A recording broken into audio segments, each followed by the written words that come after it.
Hello citizen, ketemu lagi dengan saya Silvan Egistia Nugraha. Dan pada kesempatan hari ini kita akan belajar mengenai memperkukuh persatuan dan kesatuan bangsa dalam Negara Kesatuan Republik Indonesia, bagian yang kedua. Pada bagian yang kedua ini kita akan membahas mengenai kehidupan bernegara dalam konsep Negara Kesatuan Republik Indonesia. Pertama-tama, kita akan membahas konsep Negara Kesatuan Republik Indonesia menurut Undang-Undang Dasar Negara Republik Indonesia tahun 1945. Jadi, menurut Undang-Undang Dasar Negara Republik Indonesia tahun 1945, dikatakan bahwa negara Indonesia adalah negara kesatuan berbentuk republik yang wilayahnya merupakan kesatuan dari ribuan pulau yang terletak di antara Samudra Pasifik dan juga Samudra Hindia, serta di antara benua Asia dan Australia.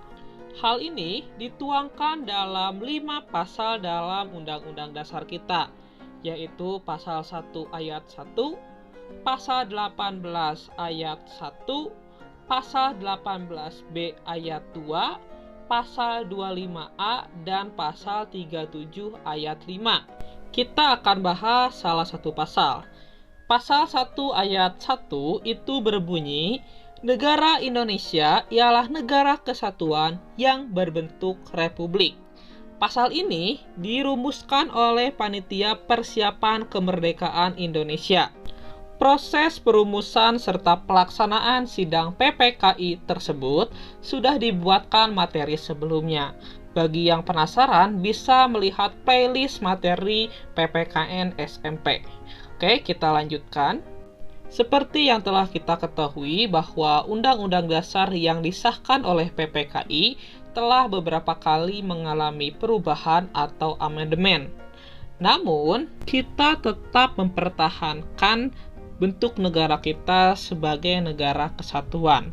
Hal ini bisa dilihat dari ketetapan MPR yang salah satunya adalah berisi tidak mengubah pembukaan Undang-Undang Dasar Negara Republik Indonesia tahun 1945 dan tetap mempertahankan Negara Kesatuan Republik Indonesia sebagai bentuk final negara bagi bangsa Indonesia.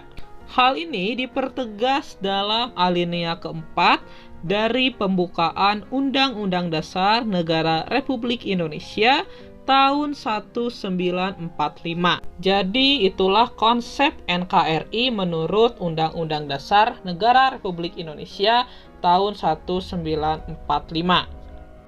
Berikutnya kita akan membahas keunggulan Negara Kesatuan Republik Indonesia. Negara kita sebagai suatu negara kesatuan itu memiliki berbagai keunggulan. Misalnya, dari jumlah penduduknya itu sangat besar. Jadi secara kuantitas kita ini penduduknya banyak. Bahkan kita ini menempati urutan keempat dengan total jumlah penduduk terbesar.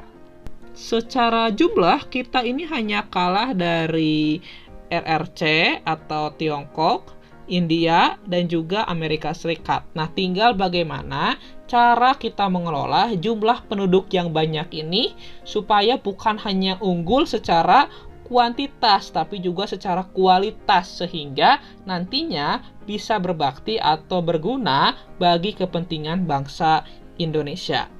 Yang kedua, kita memiliki keanekaragaman dalam berbagai kehidupan atau dalam berbagai aspek kehidupan sosial, misalnya adat istiadat, bahasa, agama, kesenian, dan lain sebagainya. Ini semua merupakan potensi yang sangat besar yang bisa digunakan sebaik-baiknya demi kepentingan bangsa. Namun jangan salah, keanekaragaman ini juga bisa jadi pedang bermata dua. Kalau tidak dikelola dengan baik, malah bisa menimbulkan konflik yang justru merugikan negara kita. Yang ketiga, dalam pengembangan wilayahnya, kita mempunyai konsep wawasan Nusantara. Nah, Ada yang tahu nggak apa sih itu wawasan Nusantara? Kalau ada, silahkan tulis di kolom komentar. Yang berikutnya, semangat Sumpah Pemuda yang selalu merasuki jiwa dan juga kolbu dari bangsa Indonesia. Kalau ada yang belum tahu apa itu Sumpah Pemuda dan seperti apa semangat Sumpah Pemuda, silahkan kembali cek playlist materi SMP. Silahkan dipelajari lagi. Berikutnya, letak wilayah kita yang strategis. Seperti yang kita ketahui, negara kita dihapit oleh 2 benua dan 2 samudra. Hal itu membuat negara kita menjadi negara yang strategis. Berikutnya, kita juga memiliki keindahan alam yang tidak perlu dipertanyakan lagi keindahannya. Dan kita juga memiliki wilayah yang sangat luas. Dan terakhir, keunggulan kita ini memiliki tanah yang subur dan kaya akan sumber daya alam yang tentu harus digunakan sebaik-baiknya untuk kepentingan bangsa Indonesia. Nah, bisa kita lihat jika kita bersatu sebagai suatu negara, ada banyak keunggulan yang kita miliki. Berikutnya, kita akan membahas faktor pendorong dan penghambat persatuan dan kesatuan bagi bangsa Indonesia. Yang pertama adalah faktor pendorong persatuan dan kesatuan bangsa Indonesia. Ada 3 hal yang bisa menjadi pendorong persatuan dan kesatuan di Indonesia, yaitu Sumpah Pemuda, Pancasila, dan semboyan Bhinneka Tunggal Ika. Saya rasa 3 hal ini tidak perlu dijelaskan lagi karena harusnya kita sudah paham apa itu Sumpah Pemuda, Pancasila, dan Bhinneka Tunggal Ika. Tapi kalau ada yang belum paham, silahkan kembali saya ingatkan untuk cek playlist materi SMP karena itu dasar materi sebelum kita menginjak ke dalam materi SMA. Selain adanya faktor pendorong, ada juga faktor penghambat, yaitu pertama, kebinekaan atau keberagaman pada masyarakat Indonesia.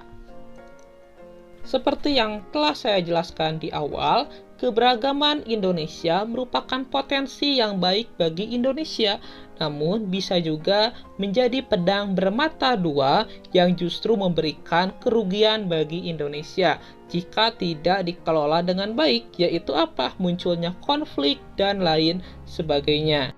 Yang kedua, geografis.